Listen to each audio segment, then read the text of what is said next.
오늘 말씀은 오늘 말씀 앞에 주보에 있는 것처럼 로마서 12장을 보겠습니다. 로마서 12장 14절부터 21절까지 같이 한 목소리로 읽겠습니다. 로마서 12장 14절부터 너희를 핍박하는 자를 축복하라. 축복하고 저주하지 말라.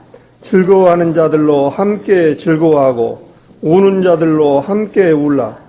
서로 마음을 같이하며 높은 데 마음을 두지 말고 도리어 낮은 데 처하며 스스로 지혜 있는 채 말라.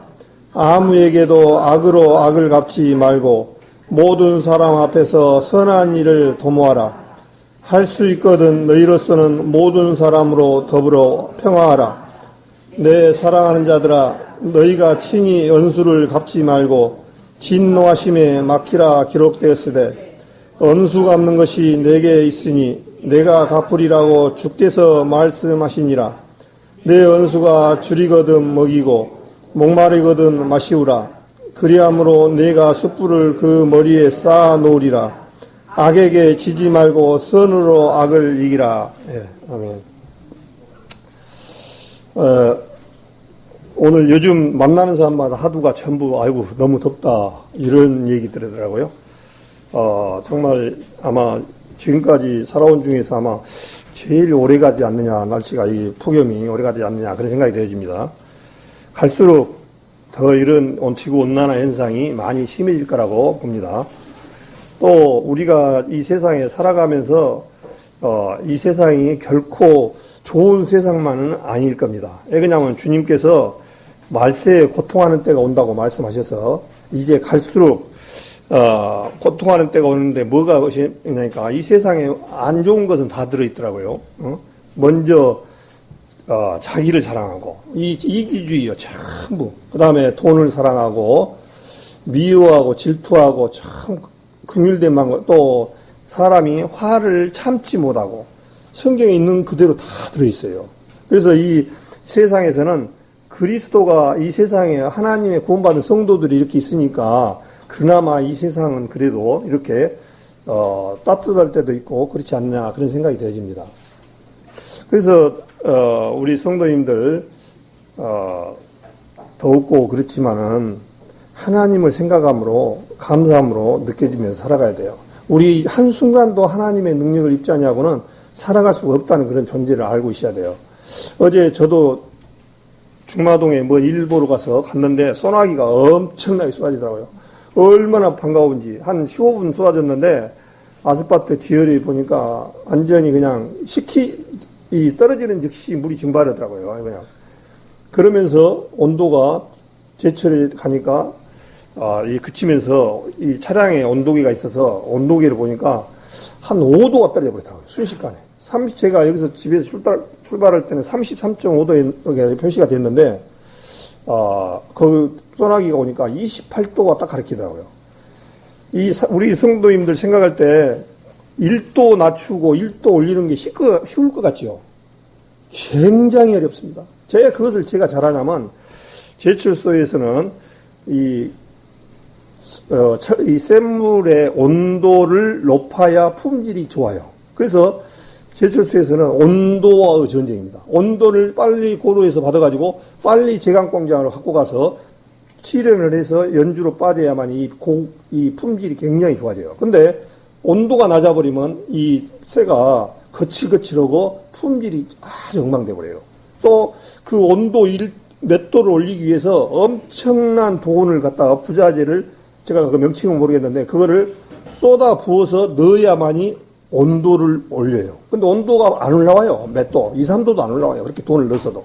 그런데 이 지구에 어제 순식간에 5도를 낮춰버리는 거 보고 참 하나님의 능력이 대단하다. 근데 우리 많은 사람들이 그래요. 소나기 오면 아이고 소나기 온갑다. 그런데 이 소나기 누가 내려줍니까?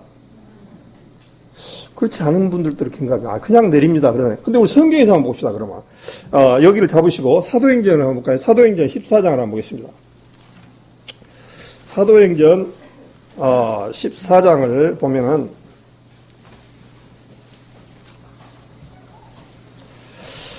사도행전 14장에 보니까요, 누스트라에서 일어난 사건이 나옵니다. 사도행전 14장 16절부터 제가 읽었는데 그 전에 어떤 일이 있었냐니까 누스트라에 발을 쓰지 못하는 한 사람이 있었는데 안진병에 대해서 걸어본 적이 없어요. 근데 바울이 그 사람 마음 가운데 하나님의 구원받을 만한 믿음이 있어가지고 바울이 이제 그 안진병이 보고 일어서라 하니까 그 안진병이가 서서 뛰어서 걷는 사건이 일어납니다. 그러니까 이 세상에서는 일어날 수 없는 그런 모습을 그 당시 이 누스트라에서 이런 사건이 일어나는 거예요. 근데 이 누스트라가 어디냐니까 지금의 터키 지역입니다. 이런 사건이 일어나니까 사람들이 와 이구야 이게 사도 바울 이런 사람들은 정말 보통 사람이 아니다. 신이다. 그래서 11절에 보니까 무리가 바울로 행한 일을 보고 누가 오냐 방언으로 소리질러 가로되 신들이 사람의 형상으로 우리 가운데 내려오셨다 하여 바나바는 스스라 하고 바울은 그 중에 말하는 자이므로 험해라 하더라 그렇게 됐습니다. 그래서 이 스스라는 얘기를 제 앞에 말씀을 한번 드렸는데 로마의 그 숭배하는 신이 개수 모양으로 된 신인데 그 제우스 헬라인들은 제우스 신이라고 합니다. 그 신을 바나바는 스스라는 신이라는 거예요. 그 다음에 바울은 뭐라 하냐면 험해라는 거예요. 올림푸스에 나오는 12신 중에 하나가 험해라는 신이 있습니다. 근데 그 신이 사도 바울을 가지고 그 신이라는 거예요. 그래서 이 신이 어떤 일을 하니까 스스라는 이 신이 로마의 그 말로는 이 주피터라고 불러요. 목성이라고 부릅니다. 그리고 보통 옛날에 우상을 섬길 때 토성이나 목성이나 여러 명왕성이나 이런 그 별들을 가지고 섬겼어요. 근데 이 별과 이런 것들을 누가 만들었다고 말씀하셨어요? 하나님이 만들었잖아요. 그래서 그거를 지금 이 세상 사람들도 해돋이 때 되면 해를 보고 섬기고 빌고 그러잖아요. 그러면서 이렇게 뭐라고 하냐면은 이 신은 주피터라는 신은 뭐냐면 천둥과 번개를 뜻대로 구사한다는 거예요. 자기들 나름대로 만드는 거예요. 근데 천둥과 번개를 욥기에 보면 누가 하나님이 말씀하셨냐니까 전부 하나님이 만드시고 천둥과 번개도 그냥 치는 게 아니에요. 우리는 몰랐어요. 여기 우리 성도님들 천둥과 번개 꽝꽝 하니까 그냥 치는 것 같다죠. 근데 번개가 천둥이 길이 있어요. 꼭 그 길로만 치게 돼 있습니다. 그래서 그 욥기에서 말씀 아니면은 우리는 알 수가 없었어요. 근데 주님께서 그렇게 알게 해주셨죠. 그래가지고 이제 바나바와 바울을 뭐 어떻게 했냐면 섬기려고 13절에 보니까 성박 스스 신당의 제사장이 소와 하관들을 가지고 대문 앞에 와서 무리와 함께 제사원 바나바하고 바울 앞에 와서 제사를 하는 거 신이들이 내려왔다고. 그 얼마나 어리석습니까? 그러니까 그러면서 14절에 두 사도 바나바와 바울이 듣고 옷을 찢고 무리 가운데 뛰어들어가 소리질러 가로되 여러분이여 어찌하여 이러한 일을 하느냐? 우리도 너희와 같은 성정을 가진 사람이다. 우리와 같이 이 성정이란 말이 너희와 같이 우리도 똑같이 타고난 사람일 뿐이다. 그 얘기입니다. 성정이란 말이. 그래서 성정이 가진 사람이라 너희에게 복음을 전하는 것은 이 헛된 일을 버리고 천지와 바다와 그 가운데 만유를 지으시고 살아계신 하나님께 돌아오게 함이라 그렇게 되십니다. 헛된 일을 버리고 이 세상에 하나님을 떠난 모든 백성들은 지금 헛된 일을 하고 있는 거예요. 이 세상에 많은 신과 신들이 있는데 그건 전부 헛된 일이에요. 그래서 에레미야 10장 10절에도 주님 오시는 날 천지를 짓지 않는 신은 천지 하늘 아래서 망하리라 그렇게 말씀하셨습니다. 그래서 이제 망하는 날이 있는데 그때 이제 주님 앞에 주님 오시는 날 재림 때 이 세상 모든 종교는 끝이 납니다. 그때 이사야서 보면 모든 종교 우상들을 다 진압 이런 다른 것에다가 버려버린다는 거예요. 그렇게 섬겼던 신을 두더지나 박쥐 이런 것들한테 값어치 없는 것들한테 버려버린 일이 일어난다는 거예요. 그러면서 여기에 뭐라고 했냐니까 16절에 하나님이 지나간 세대는 모든 족속으로 자기 길을 다니게 묵인하였으나 그러나 자기를 증거하지 아니한 신이 아니니 곧 너희에게 하늘로서 비를 내리시며 결실기를 주시는 선한 일을 하사 음식과 기쁨으로 너희 마음에 만족해 하셨느니라 하고 이렇게 말하여 겨우 무리를 말려 자기들에게 제사를 못하게 하니라. 그렇게 말씀하셨습니다. 여기서 그래서 주님 17절에 뭐냐니까 하늘로서 비를 내리시며 결실기를 주시는 선한 일을 하사 음식과 기쁨으로 너희 마음에 만족해 하셨느니라. 그렇게 말씀하셨습니다. 우리가 지금 먹고 마시고 쓰고 하는 것들을 하나님이 한가라도 우리 스스로 만든 것이 하나가 없습니다. 하나님이 전부 주신 거예요. 그런데 그것을 내가 어떻게 만들었다고 생각하고 내 능력이라고 생각하고 그렇게 살아가는 거예요. 그러니까 하나님께서 지금 어떤 말씀 우리가 바울과 바나바와 사울이 어떤 일을 하니까 그 헛된 우상을 버리고 하나님께 돌아오라는 거예요. 그래서 잃어버렸던 그 영혼들을 지금 우리 구원받은 성도님들은 어떤 일을 하고 있냐니까 구원받은 성도들 목표가 하나님의 말씀의 복음을 전하는 거거든요. 그래서 비를 내려주는 그것도 하나님이 하셨고 이 세상 모든 법칙이 다 하나님의 법칙이고 하나님의 은혜 안에서 살아간다는 사실을 알고 가야 됩니다. 그래서 여기에 제가 말씀드렸고 로마서로 다시 보겠습니다.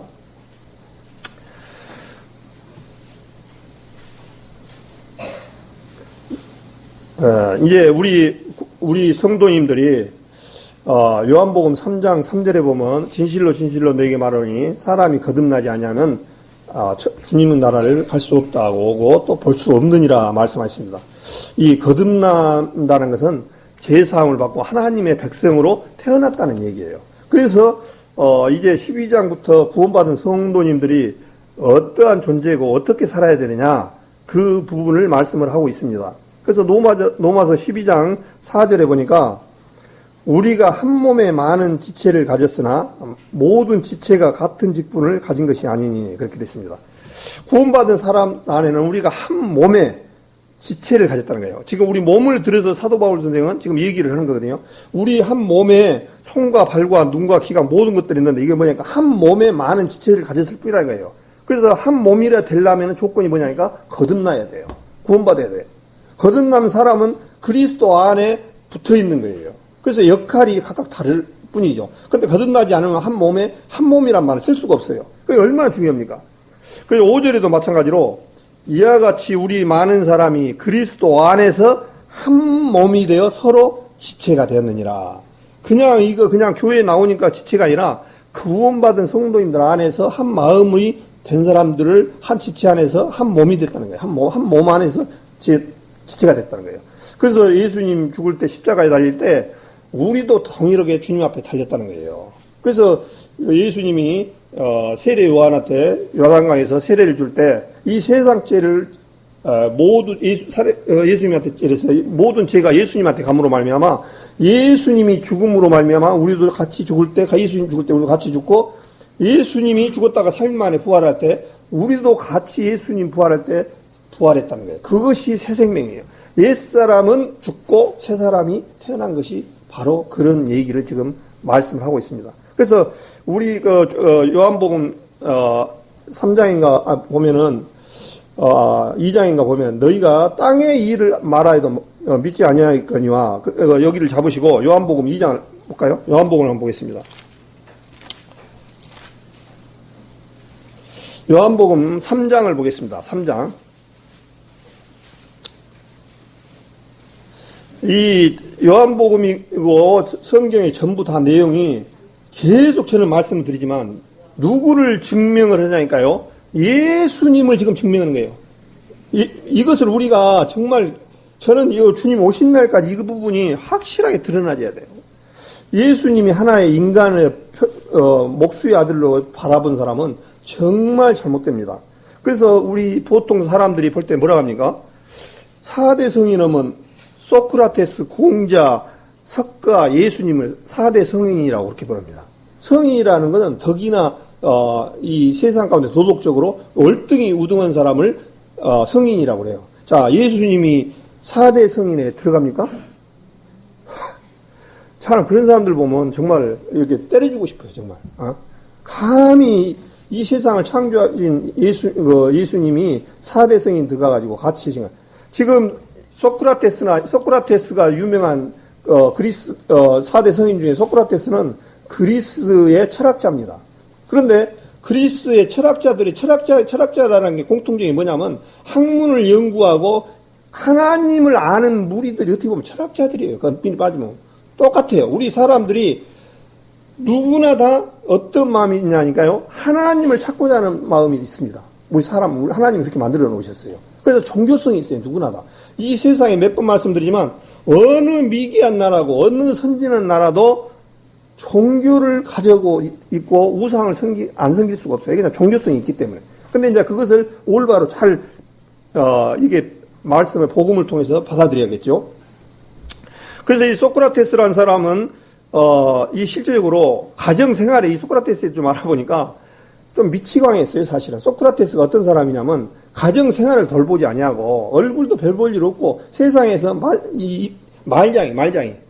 계속 이 세상에 지금 살아가고 있는 사람들도 말장이들이 굉장히 많습니다. 세상 지혜는 많아. 그런데 그 지혜가 온전치 못한 지혜자들이 많아요. 실제적으로. 그래서 이 소크라테스 같은 경우, 이 정상적인 가정생활도 안 하고, 소크라테스가 알고 보니까 사형 선고를 받아서 죽었던 사람이에요. 이제 그 제자가 플라톤, 또 아리스토텔레스, 뭐 이런 철학자들 많이 있습니다. 그래서 이 사람들이 공통점이 뭐냐니까 이 복음을 얘기하는 사람들하고 꼭 변론하고 따지기 좋아하는 사람들이에요. 이 사람들은.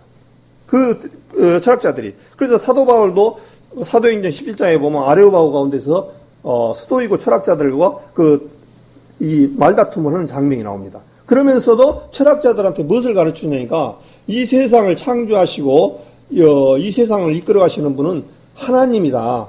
그래서 너희가 하나님을 무엇을 만들어가지고, 이렇게 섬겨서 하나님을 만드는 그런 섬기는 그런 하나님이 아니다. 이 세상 우주 만물을 창조하신 하나님은 너희들이 만들어서 막 그런 섬기는 그런 하나님이다라고 사도 바울이 담대히 전하는 장면이 사도행전 17장에 나옵니다. 그래서 소크라테스나 공자나 석가나 공통된 점이 뭐냐니까, 이 세상에서 부활이 없다는 거예요. 이 세상에 유일하게 죽었다가 3일 만에 부활하신 분은 주님밖에 없어요. 그래서 3일 만에 죽었다가 3일 만에 부활하심으로 하나님인 죽어있는 하나님이 아니라 산 하나님이라는 것을 보여주시기 위해서 죽었다가 3일 만에 부활하셔서 하나님의 우편에서 어떤 일을 하고 계시냐니까 우리를 대언자로 계시고 우리를 주님 앞에 섰을 때 우리의 말 그대로 우리를 대언자로 있는 거예요. 우리가 주님 앞에 갔을 때, 우리가 휴거될 때, 우리 능력으로 봐갖고는 전부 주님 앞에 심판대, 의인의 천국에 갈 수 없는 존재들이에요. 그런데 주님 봤을 때 예수님의 보혈로 우리가 갈 수 있거든요. 근데 그 대언자가 누구냐니까 예수님입니다. 예수님이 보증자예요. 어떻게 보면 예수님이 보증자. 그래서, 12절에 보니까, 요한복음 3장 12절에 보니까 내가 땅의 일을 말하여도 너희가 믿지 아니하거든 하물며 하늘의 일을 말하면 어떻게 믿겠느냐 이렇게 말씀하셨습니다. 나도 이게 12절에 내가 땅의 일을 말하여도 너희가 믿지 아니하거든. 지금 실질적으로 요한복음 요 3장 계속 내용들은 유대인들은 하나님 예수님을 전혀 받아들이질 않습니다. 예수님을 얘기를 해도 예수님이 목수의 아들로 하나 인간으로 받아들인 거예요. 예수님은 계속 내가 메시아다. 내가 너희를 구하러 오신 예수님이라는 사실을 하나님의 아들이라는 얘기를 계속해도 받아들이질 않는 거예요. 그래서 내가 땅의 일을 말해도 너가 믿지 아니하거든 하물며 하늘의 일을 말하면 어떻게 믿겠느냐. 여기서 보니까 땅의 일이 나오고 하늘의 일이 나옵니다. 그래서 땅의 일이 뭘까 굉장히 곰곰이 생각했습니다.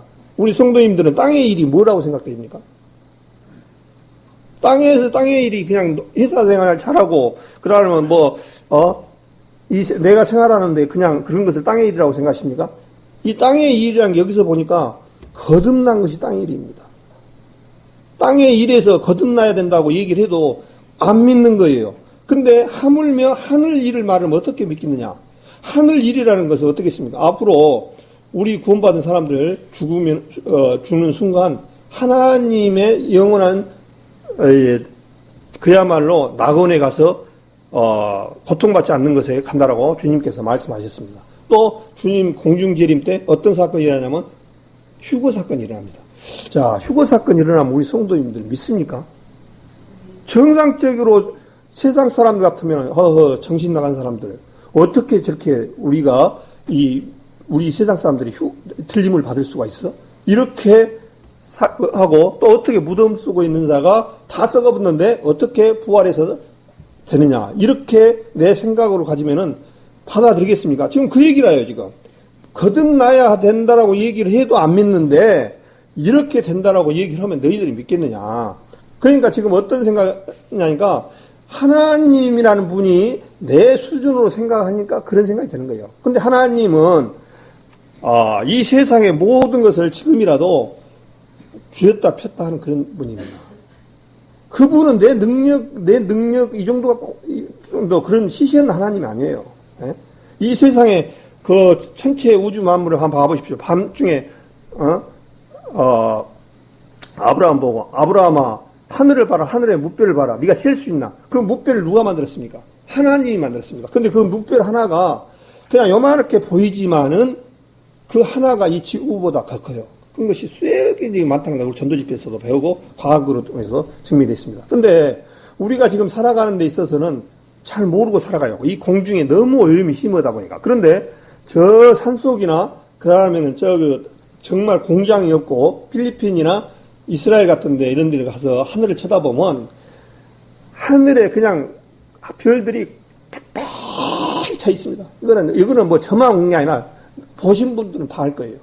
빽빽히 들어있어요, 완전히. 어느 날 우리 한국에서도 지리산이나 좋을 때 이 바람이 이 오염이라는 것을 딱 쓸어가고 나면 그렇게 보여요. 보일 때가 있습니다. 이 공장이 많은 지대에서도. 그것을 누가 만드냐니까 하나님이 만들었습니다.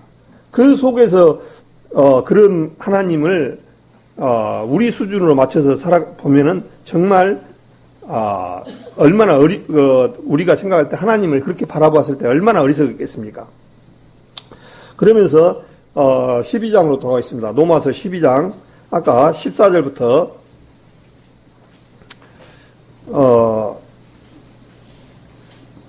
너희를 핍박하는 자를 축복하라. 축복하고 저주하지 말라. 즐거워하는 자들로 함께 즐거워하고 우는 자들로 울라. 서로 마음을 같이 하며 높은 데 마음을 두지 말고 도리어 낮은 데 처하며 스스로 지혜 있는 채 말라. 아무에게도 악을 갚지 말고 모든 사람 앞에서 선한 일을 도모하라. 이렇게 되어 있습니다. 자, 여기 12장부터 나오는 이 말씀들이 결코 쉬운 일들이 아닙니다. 너희를 핍박하는 자를 축복하라. 축복하고 저주하지 말라는 거예요. 즐거워하는 자들로 함께 즐거워하고 우는 자들로 함께 울라.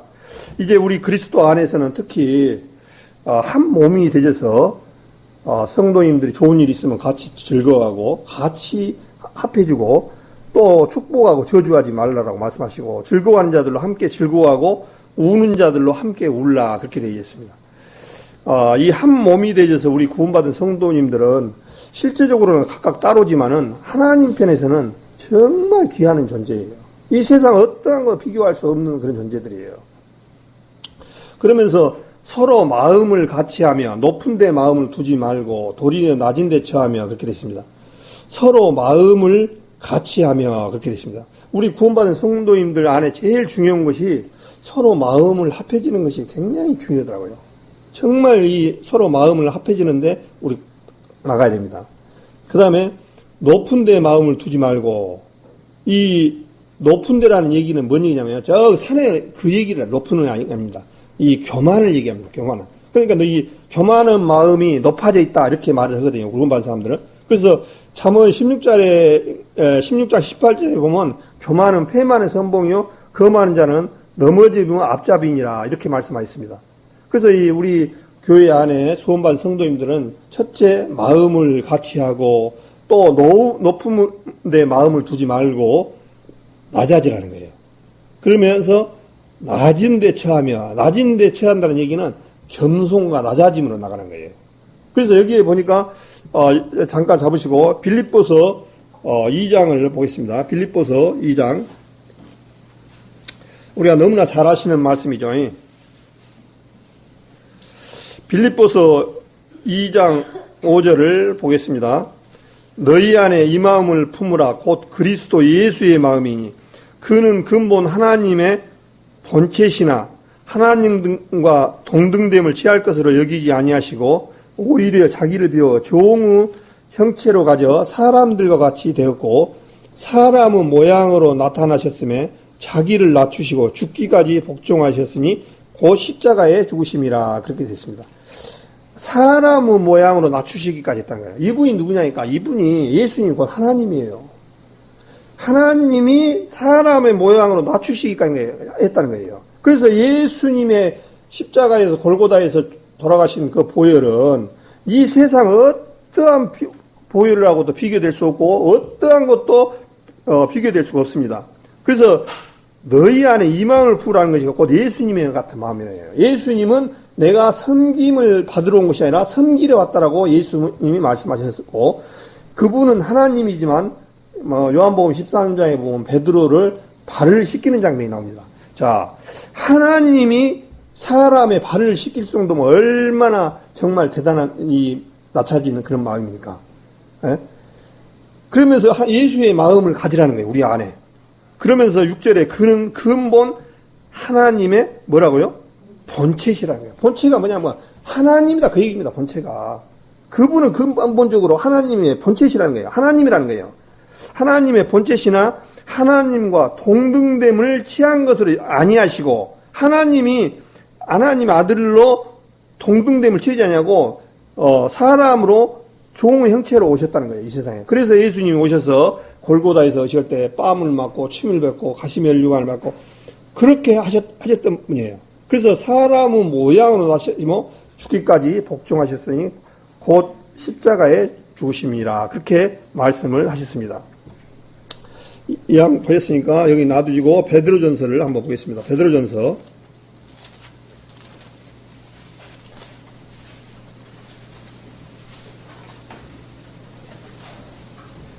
베드로전서 1장을 보겠습니다. 베드로전서 1장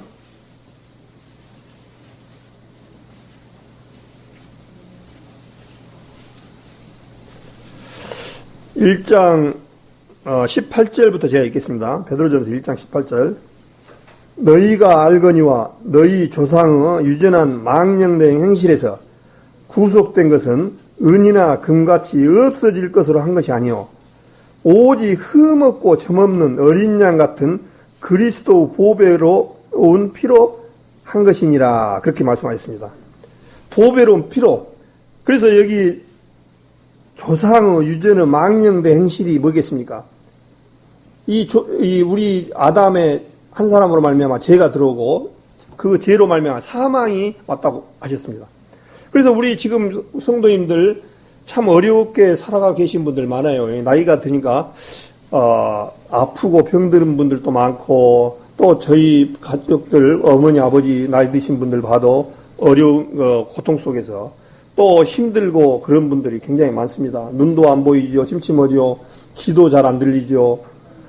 또 허리는 굽어가지고 잘 펴지지도 않아죠. 근데 왜 이렇게 됐냐 이거예요. 이렇게 죄로 됐다는 거예요. 죄로. 그래서 겉사람은 후피하나 우리의 속은 날로 새롭다고 말씀하셔서 우리가 이제 고린도전서 15장에도 보면 혈과 육은 하나님의 나라를 유업으로 이을 수 없고 그렇게 돼 있습니다. 그 혈과 육이라는 게 뭐냐니까 아담으로부터 물려받은 것은 하나님 나라의 유업에 동참을 못하는 거예요. 우리 지금 육신 이 몸은 아담으로부터 물려받은 몸이에요. 그럼 언제 이제 이거 변화되냐? 주님 오시는 날 새로 변화가 되는데 우리가 이 몸이 아닌 영원히 죽지 않는 몸으로 변화돼서 주님 앞에 동참합니다. 이 몸은 누구냐니까 그리스도로 말미암아 이어받은 몸이에요. 그래서 고린도전서 15장의 혈과 육이라는 것은 이 몸뚱어리 어떤 그 육신도 의하지만 첫째는 아담으로부터 물려받은 이 육신이에요. 그렇기 때문에 죄로 말미암아 사망이 온 거예요. 우리 구원받은 우리 성도님들만 뿐만 아니라 이 세상 모든 사람들이 애 죽냐니까 죄로부터 와서 그런 거예요. 그러면은 예수님께서 나는 부활이요 생명이니 주님으로 말미암아 거듭난 성도들은 새로운 생명으로 이제 부활 생명으로 나가는 거예요. 그래서 이제 예수님으로 부활돼서 새 생명으로 태어난 성도님들은 이제 요한계시록 21장에 보면은 주님께서 뭐라고 그랬습니까? 거기에는 눈물도 없고 슬픔도 없고 고통도 없고 이제 우리 구원받은 성도님들은 이 세상을 떠나는 순간 이런 고통은 다 끝이 납니다. 얼마나 감사합니다. 그러면서 주님께서 고린도전서 15장에 사망아 너 이기는 것이 어디 있냐? 죄의 건너온 율법이요. 그렇게 말씀하셨습니다. 사망과 죄의 율법을 모두 주님께서 다 패하시고 영원한 생명으로 이제 우리를 나가게 하신다는 거예요. 자, 이렇게 말하면은 안 믿는 사람들이나 조금 하나님을 의식하는 사람들은 설마 그러려고, 이게 참 문제예요. 하나님이 그렇다라면은 틀림없습니다. 우리 사람은 실수를 하고 거짓되고 그러지만 하나님은 절대 거짓되시고 없습니다. 히브리서 6장에도 주님은 거짓말을 하실 수 없는 그런 분이에요. 거짓말을 하실 수 없기 때문에 천국과 지옥을 만들어 놓으셔서 지옥을 집어넣는 거예요. 어쩔 수 없이. 그래서 지옥을 하나님이 다 집어넣습니까? 하나님 말씀 안에서 거듭나서 하나님의 백성으로 태어나야 되는데 마귀의 백성이기 때문에 마귀가 들어갈 자리에 같이 들어가는 거예요. 그래서 이 세상 사람들은 요한복음 8장 44절 말씀처럼 너희는 너희 아비에서 마귀에서 났다고 말씀하셔서 이 세상 사람들한테 아무리 얘기해도 하나님 말씀을 하면은 저 예수쟁이들 미쳤어. 참 21세기에 어떻게 죽었던 사람이 다시 살아난다고야. 이렇게 말하는 거예요. 그 사람은 결국은 주님이 어쩔 수 없어요. 말씀을 받아들이지 않으면은 결국에는 지옥에 갈 수밖에 없는 거예요. 그러면서 믿음은 모든 자의 것이 아님이라라고 말씀을 데살로니가전서에 말씀하셨어요. 믿음은 모든 자의 것이 아니라는 거예요. 그러니까 뭔 얘기입니까? 구원받지 못하고 한 사람들은 지옥에 간다는 얘기예요. 결국 믿음을 받아들이지 않는 사람은 결국에는 하나님의 계획대로 갈 수밖에 없다는 거예요. 그러면서 이 23절에 너희가 거듭난 것이 썩어질 씨로 된 것이 아니여 썩지 아니할 씨로 된 것이니 하나님은 살아있고 항상 있는 말씀으로 됐느니라. 그러므로 모든 육체는 풀과 같고 그 모든 영광이 푸른 꽃과 같으니 푸른 마르고 꽃은 떨어지되 오직 주의 말씀은 세세토록 있도다 했으니 너희에게 전한 복음이 곧 이 말씀이니라. 그렇게 됐습니다. 주님께서 이 요한복음 1장에 이 태초의 말씀이 계시니라. 이 말씀이 곧 하나님이라고 하셔서 이 말씀 속에 이 말씀이 우리 성도님들 안에 들어갔을 때 우리 마음이 움직이는 사람이 있고 움직이지 않는 사람이 있어요. 그러니까 뭔 얘기냐?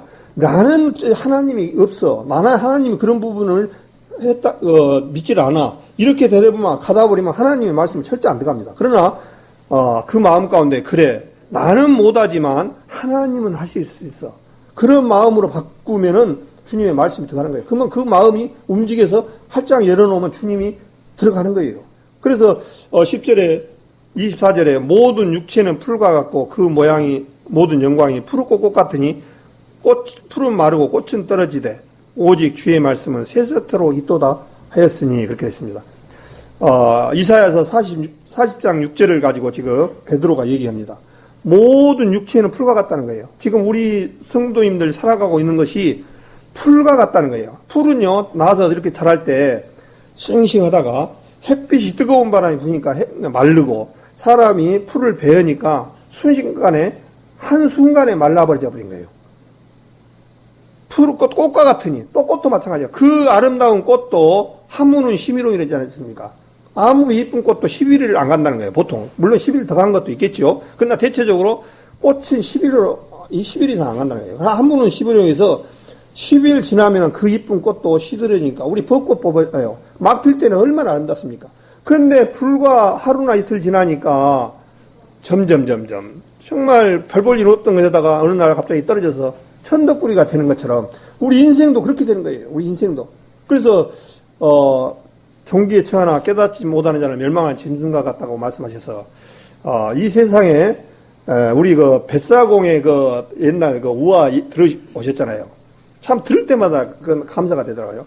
어느 날 그 우리 많이 들었잖아요. 어느 날 나루토에서 평생 이 나루토에서 뱃사공으로 먹고 살았는데 어떤 세 분이 탔습니다. 또 얘기하겠습니다. 들어서도. 근데 한 분이 그런 거예요. 사공, 당신은 철학에 대해서 아시오? 그러니까 저는 철학에 대해서 모르고 평생 이 나루토에서 나룻배만 저지르려고 살았기 때문에 모릅니다. 그러니까 껄을 차면서 당신이는 인생 실패했어. 껄껄껄 한 거예요. 그 다음 두 번째 어떤 문학과 예술을 했던 사람이 문학이나 예술에 대해서 아시오? 그런 거예요. 다른 사람이. 그러니까 또 이 사공은 저는 평생 이 노만 저었지 예술과 음악에 대해서는 모릅니다. 그러니까 애인 양반 당신은 인생 실패했어. 얼마나 자존심이 상했겠습니까? 예. 또 이제 세 번째 가니까 어떤 사람이 그런 거예요. 당신은 어떤 사람 우리 의술에 대해서 좀 배웠어. 그러니까 전혀 모릅니다. 학문 저는 좀 지식이 없고 그래서 모릅니다.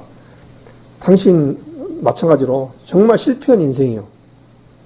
이렇게 말을 하다가 중간쯤에 이제 배가 딱 가가지고 배가 구멍에 물이 나기 아니 배가 터져가지고 물이 새기 시작했습니다. 그래서 이제 사공이 역으로 물어봤습니다.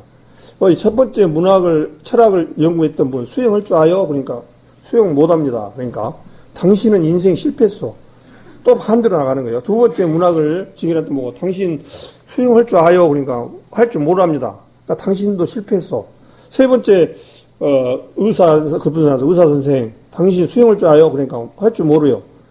그 중간에 가가지고 당신들 실패한 사람들을 꼴 좋소하고 산 사람은 유일하게 사공만 수영할 줄 알으니까 살고 이 세 사람은 다 죽었다는 그런 우화가 있습니다. 많이 들어서.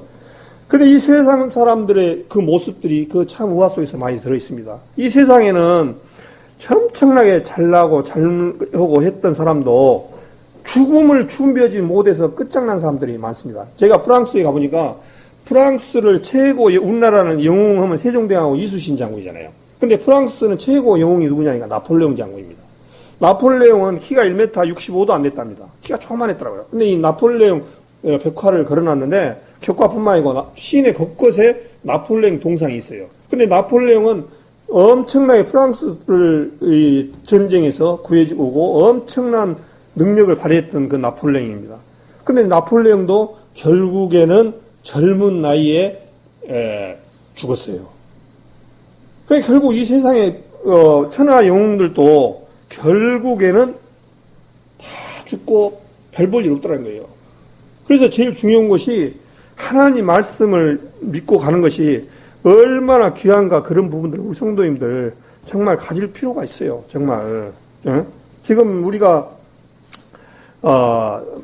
어차피 한 번 죽는 것은 사람에게 정하시며 그 후에는 심판이 있다고 말씀하신 것처럼 우리나 믿는 사람이나 안 믿는 사람이나 그걸로 끝나난다라면은 정말 우리가 정말 불쌍한 자죠. 우리 구원받은 성도님들이. 근데 이거 고린도전서 15장에도 뭐라 했습니까?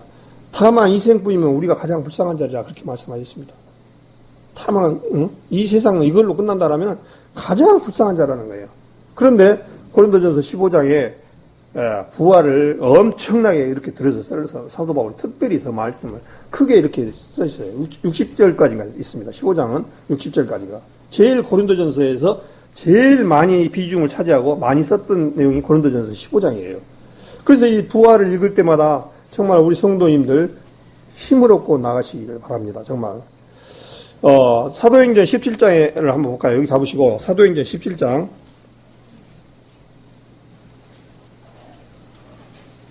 사도행전 17장 30절부터 제가 읽겠습니다. 사도행전 17장 30절 17장 30절을 읽겠습니다. 알지 못하는 시대에는 하나님이 허물지 아니하셨거니와 이제는 어디든지 사람을 다 명하사 회개하라 하셨으니 이는 정하신 사람으로 하여금 천하를 공의로 심판할 날을 작정하시고 이에 저를 죽은 자 가운데서 다시 살리신 것으로 모든 사람에게 믿을 만한 증거를 주셨음이라 하시니라. 이에 하나님의 천하를 공의로 심판할 날을 작정하셨는데 작정하시고 이에 저를 죽은 자 가운데서 이에 저가 누구냐니까 예수님입니다. 예수님을 죽은 자 가운데서 살린 것으로 모든 사람에게 믿을 만한 증거를 주셨다는 거예요. 예, 너희도 마찬가지로 이렇게 부활이 있다. 너도 이렇게 죽은 것이 끝이 아니라 산다는 것을 주님께서 보여주셔서 부활하신 거예요. 예수님께서. 죽었다가 3일 만에 부활하신 목적이 너도 동일하게 이렇게 부활이 있단다 하는 것을 주님께서 보여주신 거예요. 얼마나 감사한지 모릅니다. 로마서 12장 다시 가겠습니다. 오늘 조금 이 본문하고는 좀 이렇게 틀려지는데요. 18절에 12장 18절 할 수 있거든 너희로서는 모든 사람으로 더불어 평화하라. 오늘 주제가 평화, 화평, 화목 이것이 동의어더라고요. 똑같은 얘기예요. 화평, 평화. 근데 이 화평과 평화가 어떤 것이 화평과 평화냐니까 그냥 세상 사람들하고 아무나 만나서 이렇게 화평한 것이 아니라 그리스도 안에서 그리스도 죄값으로 말미암아 멸망으로 갈 수밖에 없던 사람들을 그리스도로 말미암아 죄 사함을 받고 하나님의 백성으로 태어난 그런 화평, 그리스도 안에서 화평을 가지라는 거예요. 그러면 어떤 마음이 되느냐? 서로 용서대지고 긍휼과 자비를 베풀 수 있는 마음이 생긴다는 거예요. 그래서 19절에 보니까 내 사랑하는 자들아 너희가 친히 언수를 갚지 말고 진노하심에 맡기라. 기록되었으되 언수 갚는 것이 내게 있으니 내가 갚으리라고 주께서 말씀하시니라. 내 언수가 줄이거든 먹이고 목마르거든 마시우라. 그리함으로 내가 숯불을 그 머리에 쌓아 놓으리라. 악에게 지지 말고 선으로 악을 이기라. 우리가 구원받은 성도님들 성도 안에서 또한 세상 바깥에서 간에 주님께서 뭐라 하냐니까 친히 언수를 갚지 말고 진노하심에 맡기라 그렇게 되어 있습니다.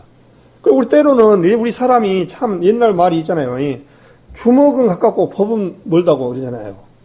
이 주먹은 금방 가까우니까 근데 법은 멀어. 근데 주님께서 뭐라 하냐니까 언수 갚은 것이 나에게 있으니 진노하심이 내게 있으니 언수 갚는 것이 내게 있으니 내가 갚으리라는 거예요. 주님께서 갚아주신다는 거예요. 그래서 우리는 성도님들 안에 우리 사도 바울이라든가 여러 12제자들이 어떤 일이 결과적으로 지나갔습니까? 지나간 과정을 보면 눈물의 그림자, 눈물의 골짜기밖에 그분 성도님들 안에 닥치질 않았습니다. 12제자들이 평안히 소명을 다한 12제자가 별로 없습니다. 제일 마지막에 여기에 죽은 이 사도 바울도 로마에서 자기가 로마에 가면은 사도 바울 보고 제자들이나 성도들이 그러죠. 예루살렘 올라가지 마라. 올라가면 너를 잡아다가 이 로마에 끌려가서 죽을 것이다라고 얘기를 했어요. 그러나 사도 바울이 그것을 마다하지 아니하고 로마에 끌려가서 로마에 가서 결국은 복음을 안성을 시켜지고 복음에서 그 당시 로마는 세계의 길로 통한다고 했기 때문에 로마를 통해서 복음이 전해진가 세계의 모든 복음이 다 퍼졌습니다. 그러고 나서 사도 바울은 죽었어요. 순교를 당했습니다. 그래서 이 많은 사람들이 이 세상에서 우리가 이 세상에서 모든 것을 취하고 누리려고 하면은 실패할 수밖에 없습니다. 믿음의 결국 곧 영원 구원을 받음이라 그렇게 말씀을 하셔서 우리는 구원받은 성도님들 안에 저나 여러분이나 다 마찬가지로 이 세상 모든 제도 안에서 들어있습니다. 근데 이 세상 제도가 누가 만드셨냐니까 하나님이 만들었습니다. 우리 구원받은 성도님들 고속도로에서 100km 내지 120km까지만 가라고 정해져 있어요. 근데 자기 차가 좋다고 200km, 250km 달리면은 죽을 수 있는 사람 확률이 훨씬 많습니다. 그래서 가지 말라는 거예요. 그것도 하나님의 방법이고 그런 하나님께서 제시를 해놓으셨어요. 그 통제에 따라야 되는 거예요. 또 우리 구원받은 성도님도 마찬가지예요. 우리 구원받은 성도님들 몸 관리도 안 하고 먹고 계속 먹고 그냥 살이 이렇게 두둥둥 쪄가지고 게으름 속에서 살면요 병이 생기게 돼 있어요. 또 단 것을 많이 먹어. 우리 모르고 그냥 옛날에는 먹을 것이 없으니까 당뇨라는 그 병이 별로 없었는데 지금은 우리 너무 잘 먹어가지고 이 건강에 적시로가 와가지고 어려운 분들이 굉장히 많이 있습니다. 그런 부분도 마찬가지예요. 그러면 우리 구원받은 성도님들은 당뇨병도 안 오고 고혈압도 안 오고 그럴까요? 동일합니다. 그런데 그것을 우리 보통 사람들이 생각할 때는 구원받은 사람들은 당뇨병도 없고 고혈압도 없고 이렇게 생각하고 주님을 섬기는 부분들이 많아요. 그래서 보통 세상 잘못 거시는 사람들은 기복신앙적인 교회들이 상당 부분 있습니다. 하나님을 믿으면 만사형통 그렇게 생각하는 사람들이 있어요. 근데 그것은 진짜 잘못된 겁니다. 그래서 언수가 줄이거든 먹이고 목마르거든 마시므로 그리함으로 네가 숯불을 그리 머리에 쌓아 놓으리라. 여기서 숯불을 그 머리에 쌓아 놓는다는 그 표현이 이스라엘식 표현이랍니다. 그래서 이 굉장히 부끄러운 모습을 지금 표현하는 방법이 숯불을 그 머리에 쌓는다는 거예요. 이렇게 우리 성도님들이나 모든 사람들이 때로는 억울하고, 때로는 고통받고, 때로는 예수님 때문에 안 좋은 소리 들어도 주님 앞에 맡겨놓으라는 거예요. 근데 우리는 참 때로는 어떻습니까? 안 좋은 소리하고, 때로는 예수님을 욕을 하고, 예수님을 일부러 우리한테 욕먹이로 하는 사람들이 있어요. 그럴 때마다 정말 화가 날 때가 있잖아요. 그럴 때마다 놔두라는 거예요. 은수가 뭐야? 또 마찬가지 우리 교회 성도님들 안에서도 또 이렇게 다툼이 있고 그럴 때마다 주님 앞에 맡기라는 거예요. 그래서 이것이 대표적인 케이스가 어디에 있냐니까 사도행전을 한번 볼까요? 사도행전 7장을 한번 보겠습니다. 사도행전 7장에 보니까 스데반 집사가 이스라엘 백성들한테 이 설교를 하는데 이게 시간 관계상 너무 많이 거기 때문에 간추려서 얘기를 한다면은 이 스데반이 이제 하나님의 복음을 유대인들한테 전하는데 스데반의 이 얘기를 쭉 얘기한 거예요. 아브라함을 갈대아 우르에서 불러내서 하란에서 자기 아버지가 죽고 거기서 출발하여 가나안으로 이스라엘 땅으로 와서 거기에서 유업을 주고 거기에서 이제 아브라함이 이삭을 낳고 이삭이 야곱을 낳고 야곱이 12알을 낳았는데 요셉이란 사람을 애굽으로 보내서 미리 준비하시고 이스라엘과 애굽에 흉년이 들어서 애굽에 식량이 있다는 말을 듣고 식량을 구하러 가서 애굽에서 만나서 이제 살다가 하나님께서 약속하신 400년 동안 이스라엘 백성들이 종살이 하신다라고 말씀을 하셔서 400년 동안 종살이를 한 후에 4대 만에 다시 이스라엘 백성들을 끌어오신다라고 하나님께서 약속하신 말씀이 언약이 있습니다. 그래서 400년 동안 종살이를 하게 한 목적이 뭐냐니까 이스라엘을 통해서 하나님이 살아계시고 하나님이 있다는 사실을 세계 만방에 전하고 알리기 위해서 400년 동안 종살이를 시켰습니다. 그래서 이스라엘 백성은 하나님이 우리가 보통 얘기할 때 이스라엘은 이렇게 생각하시면 딱 맞습니다. 아파트를 지으면 모델하우스를 지어요.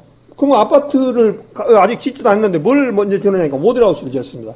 그럼 모델하우스에 가보면은 몇 평에 어떤 모양으로 집을 짓고 어떤 식으로 짓는다라고 사람들이 가서 그걸 보고 몇 평을 나는 하겠다라고 신청을 하면 이제 계약을 끝나고 나서 이제 아파트를 짓기 시작하죠. 짓기 시작해서 결국에는 다 완성이 돼서 이사를 하면은 모델하우스는 부서지고 이제 집이 지어진 것처럼 하나님께서는 한 나라를 선민으로 선택하셔서 이스라엘이라는 나라를 통해서 하나님이 살아계시고 하나님이 있다는 사실을 알게끔 해주시기 위해서 이스라엘을 유대인들을 주님께서 선민으로 남겨주셨습니다. 그래서 로마서 3장에 유대인의 나음이 무엇이냐 할례의 유익이 뭐냐 먼저는 저희에게 하나님의 말씀을 맡겼습니다. 그래서 이스라엘 백성들한테 하나님의 말씀을 맡긴 거예요. 그래서 이스라엘 말씀을 통해서 이스라엘 백성들한테 먼저 말씀을 전했는데 안 믿어진 거예요. 도대체 안 받아들인 거예요. 도대체 이스라엘 사람들은 목이 곧고 눈이 보아도 보지 않고 듣지를 않는다는 거예요. 그 말씀이 여기를 사도행전 잡으시고 마태복음 13장을 한번 보겠습니다. 여기를 잡으시고 마태복음 13장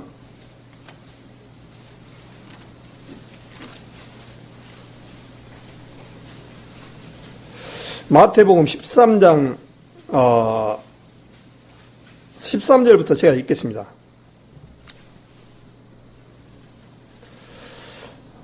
마태복음 13장 13절 그러므로 내가 저희가 유대인들입니다. 비유로 말하기를 저희가 보아도 보지 못하며 들어도 듣지 못하며 깨닫지 못함이니라. 이사야의 예언이 저희에게 이루었으니 일렀으되 너희가 듣기는 들어도 깨닫지 못할 것이요 보기는 보아도 알지 못하리라. 이 백성들의 마음이 완악하여져서 그 귀는 듣기에 둔하고 눈은 감았으니 이는 눈으로 보고 귀로 듣고 마음으로 깨달아 돌이켜 내게 고침을 받을까 두려워함이라. 예수님께서 지금 이사야서 6장 9절을 들여서 지금 이 얘기를 합니다. 그러면서 16절에 그러나 너희 눈은 봄으로 너희 귀는 들음으로 보기 뜨다. 내가 진실로 너희에게 이르노니 많은 선지자와 의인이 너희 보는 것들을 보고자 해도 보지 못하였고 너희 듣는 것들을 듣고자 해도 듣지 못하였느니라. 그러나 너희 눈은 16절에 봄으로 너희 귀는 들음으로 보겠도다. 자, 지금 여기서 너희 눈은 누구를 보는 것으로 보겠다고요? 예. 예수님을 보는 것은 너희들은 복이야. 너 구약의 선지자들이 그렇게 외치고 했던 사람이 그 사람이 곧 나란 말이야. 그 얘기라요. 너희 눈은 봄으로 너희 귀는 들음으로 보겠도다. 그 얘기입니다, 지금. 예수님을 지금 본인 자기 들어서 얘기하는 거예요. 그러면서 10절에 내가 진실로 너희에게 이르노니 많은 선지자와 의인이 너희 보는 것들을 보고자 하여 아예도 보지 못하였고 너희 듣는 것을 듣고자 해도 듣지 못하였느니라. 자, 구약 때 선지자들이 계속 말을 했던 분이 누구를 얘기를 했냐니까 예수님 얘기를 했다는 거예요. 예수님. 지금 예수님을 들러서 얘기하는 거예요. 그분이 곧 하나님이다. 그 얘기입니다. 성경에는 전부 지금 제가 말씀에 이걸 할수록 보면은 성경 자체가 예수님 증거밖에 없어요. 사실은. 예수님. 그러면서 이제 스데반이 쭉 이제 그러면서 너희가 조상들은 선지자의 누구를 핍박지 아니하고 의인이 오시려 한 예고한 자들 너희가 죽였고 이제 너희는 그 의인을 잡아준 자요 살인한 자다. 스데반이 딱 그 얘기를 하니까 이스라엘 백성들이 양심에 끌리는 거예요. 쪼이는 거예요. 양심의 가치를 느끼는 거예요. 우리 선지자들이 누구를 죽이냐니까 예수님을 죽였단 말입니다. 그러니까 이제 쩔리는 거예요. 그러면서 사도행전 7장 54절을 보겠습니다. 저희가 이 말을 듣고 마음에 찔려 저희가 그러면 유대인들입니다.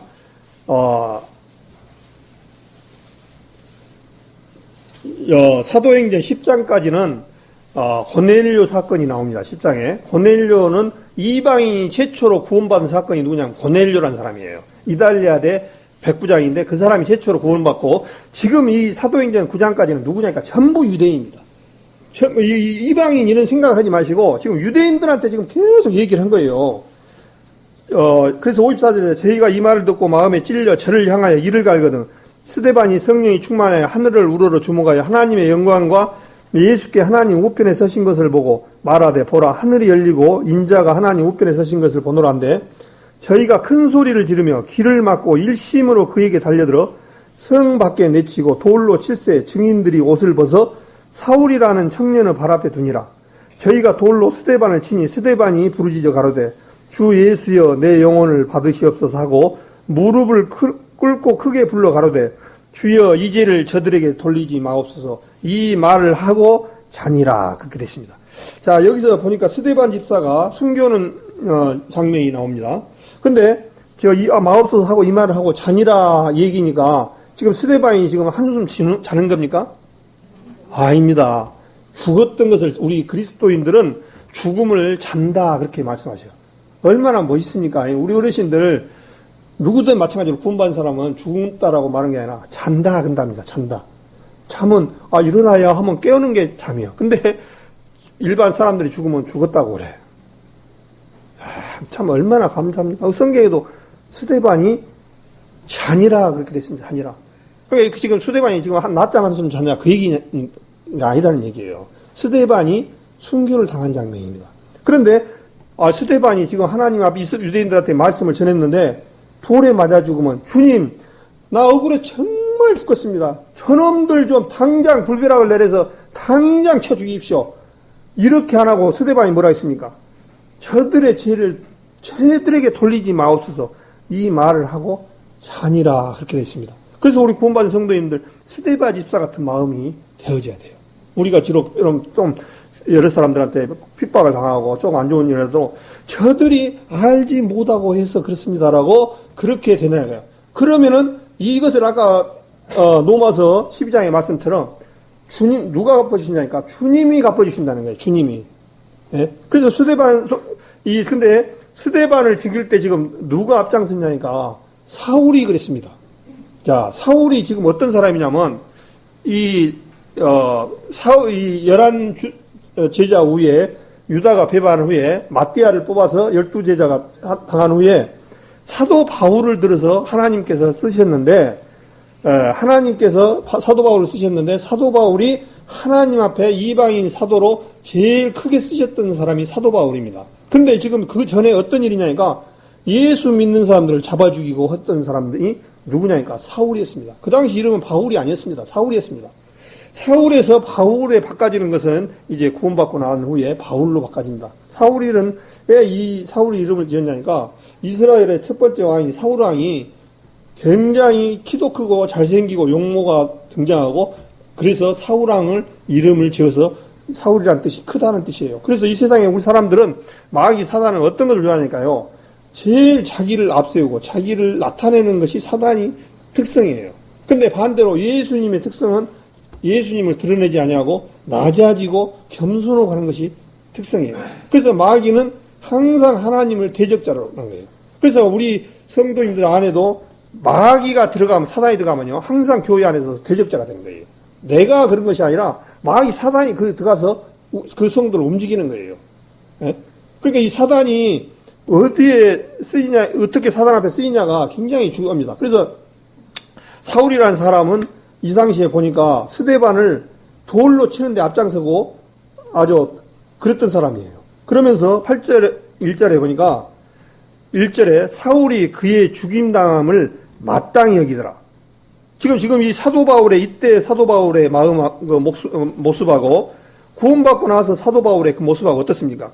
지금 이 사울은 스데반 집사가 죽는 것을 마땅히 여긴다는 거예요. 자기가 죽였는데요. 떳떳한 거예요. 얼마나 정말 어리석은 짓입니까?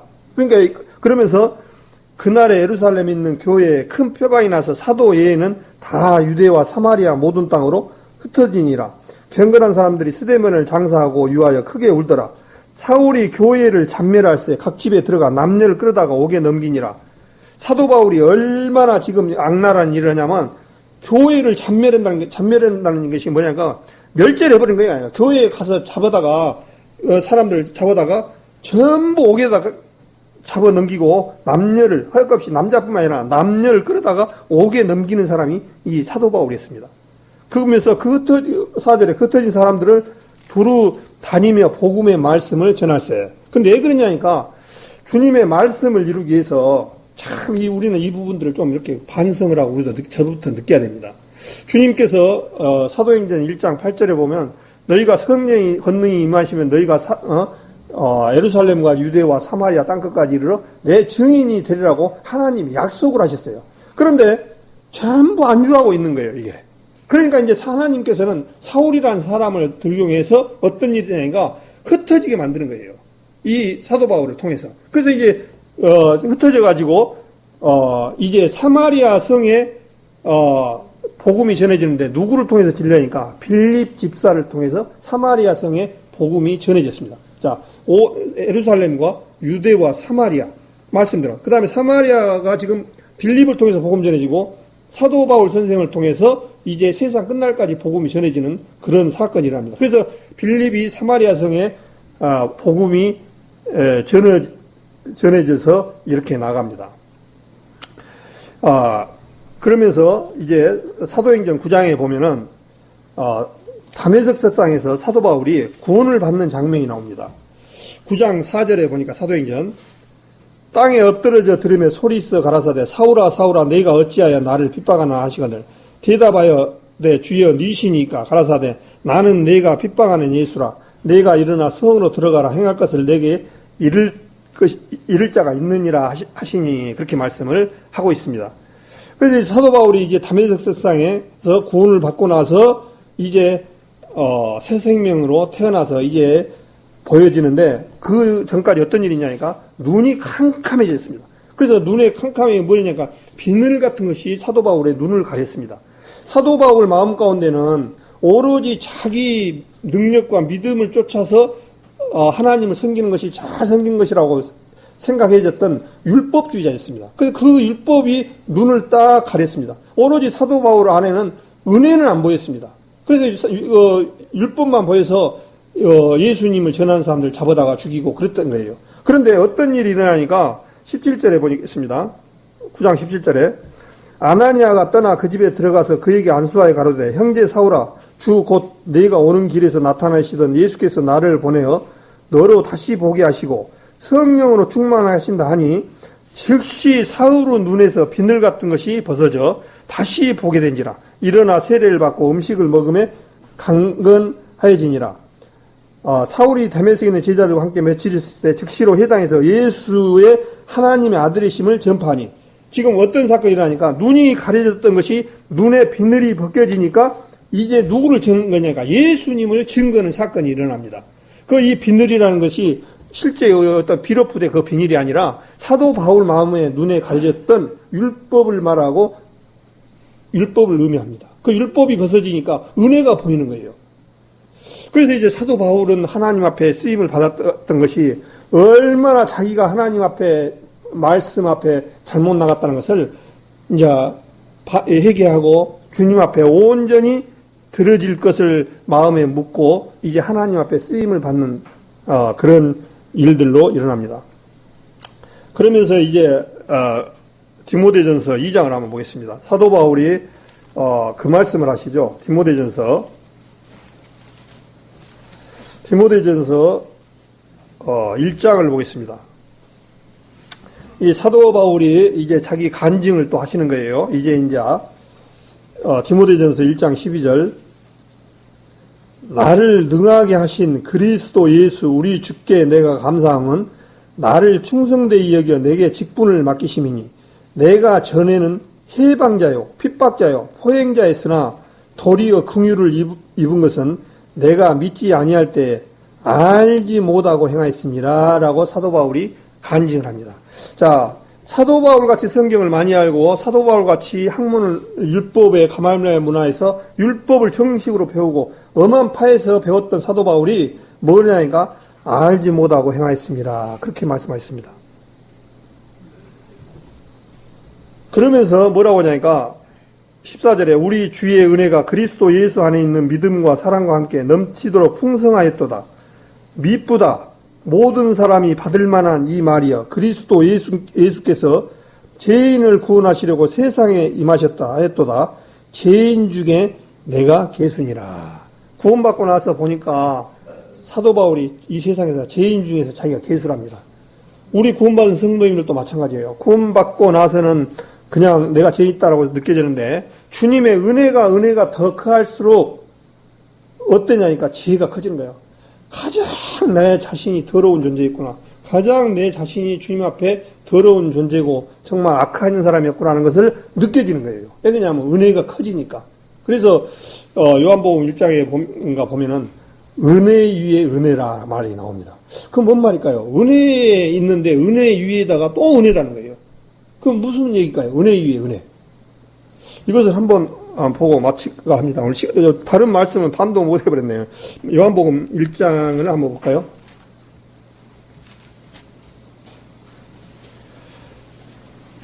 요한복음 1장 16절을 보겠습니다. 요한복음 1장 16절 우리가 다 그의 충만한 데서 받으니 은혜 위에 은혜라 그랬습니다. 자, 은혜를 받았는데 그 은혜 위에 또 은혜가 있다는 거예요. 이것을 옛날에 몰랐을 때는 어떤 분들은 그냥 또 다른 말씀 있나? 또 이렇게 하신 분들도 있었어요. 은혜 위에 은혜랍니다. 그러면서 뒤에 답을 주셔요. 17절에 율법은 모세로 말미암아 주신 것이요 은혜와 진리는 예수 그리스도로 말미암아 온 것이라. 옛날 구약도 은혜입니다. 소나 양 잡고 했던 것도 은혜예요. 주님께서 그 죄를 사할 수 있는 길을 주셔서 방법을 제시해 주셔서 우리가 주신 것이 얼마나 은혜되지 않습니까? 그런데 그것보다는 비교 안 되는 은혜가 또 있다는 거예요. 더 있다는 거예요. 그 은혜가 뭐냐니까 예수님의 은혜, 예수님의 십자가. 이것은 옛날 구약하고는 비교가 안 된다는 거예요. 그래서 예수님께서 히브리서 10장에 보면은 단번에 주신, 단번이란 말이 몇 번 나옵니다. 단번에. 완벽하게 주신 믿음. 그걸로 인해서 주셔서 우리는 이제 참 우리가 이런 부분들에 정말 진리인데 또 이것을 악용하면은 정말 한번 구원받은 사람들은 이제 지옥은 갈 일이 절대 없습니다. 예, 예수님의 보혈은 너무너무 귀하고 확실하기 때문에 지옥은 절대 안 갑니다. 갈 수가 없습니다. 그런데 문제는 우리 이것을 악용해가지고 이제 지옥 안 가니까 천국 가니까 그냥 대충 살다 가야지. 이렇게 살아가면 이제 안 된다는 거예요. 은혜를 크게 느끼면 느낄수록 내 생활과 내 모든 것들이 절제가 되어야 돼요. 그래서 주님께서 내가 너희를 핏값 주고 사셨다고 말씀하셨습니다. 그래서 우리 몸은 사실은 저 자신부터 모든 거 다 하나님 겁니다. 그런데 지금 내 시간과 물질과 모든 생각까지도 내 것이라고 생각할 때가 너무나 많이 있습니다. 이렇게 되면은 어떤 일이 있냐면 복음이 제한이 되고 능력이 안 나와요. 그러나 내 모든 것들이 다 하나님 것입니다. 주님 나에게 쓰셔주십시오 하는 마음으로 나아가야 돼요. 그렇지 않으면은 이제 나는 내 것에 만족하지 아니, 내 것으로 끝나버리고 하나님의 복음의 열쇠가 나아가지 못하고 묶여서 이제 그대로 있어버립니다. 가족들한테도 말씀을 해도 생각도 안 나고, 실제적으로 한번 생각해 봅시다. 야고보서인가 그 말씀이 있죠. 오늘이나 내일이나 어느 도시에 가서 이익을 보려고 버리는 자들아, 어리석은 자들아, 너희는 잠깐 있다가 없어지는 안개라고 말씀하셨고, 또 잠언 말씀에 너희는 내일 일을 자랑하지 마라. 하루 동안에 무슨 일이 일지 못하느니라. 그렇게 말씀했습니다. 그래서 우리 이 세상 모든 것들은 정말 하루가 어떻게 살아갈지를 모르는 삶 속에서 우리 살아가고 있습니다. 정말 주님 그 말씀대로 이 세상 모든 것은 주님 말씀대로 이루어간다는 사실을 생각할 때 정말 우리가 가지고 있는 이것이 이걸로 끝나는 것이 아니라 정말 주님 앞에 드려지는 마음으로 우리 마음들이 항상 변함없이 나가야 된다. 그런 생각을 되어집니다. 이제 세상은 주님의 그 말씀대로 창세 이후로 이보다 더 큰 환란이 없다고 하셔서 이제 7년 대환 환란이 이 땅에 찾아오면은 물론 우리 구원받은 사람들은 휴거가 되겠지만은 그렇지만은 그 전에 우리 이 세상은 어마어마하게 살기 어려운 시대로 접어듭니다. 지금 우리나라에도 어떻습니까? 그놈의 북한의 김정은이 핵 문제 갖고 얼마나 시끄럽습니까? 참 불안하게 살고 있습니다. 핵 문제로 인해서. 그래서 이 핵 문제가 이슈가 돼서 이제 어떻게 될지 모르지만, 하나님께서는 마지막에 그 말씀을 이루기 위해서 핵무기 더 발달해야 될 겁니다. 그런 거를 생각하면서 우리는 앞을 내다보면서 살아가는 것이 얼마나 크고 귀한지를 몰라요. 그래서 이제 우리가 얼마 남지 않는, 내일부터 전도집을 하지만 또한 우리 인생들이 얼마나 언제 남을지 모르지만은 남아있는 동안 주님 잘 섬기고 나가는 것이 가장 축복이다 하는 생각이 되었습니다.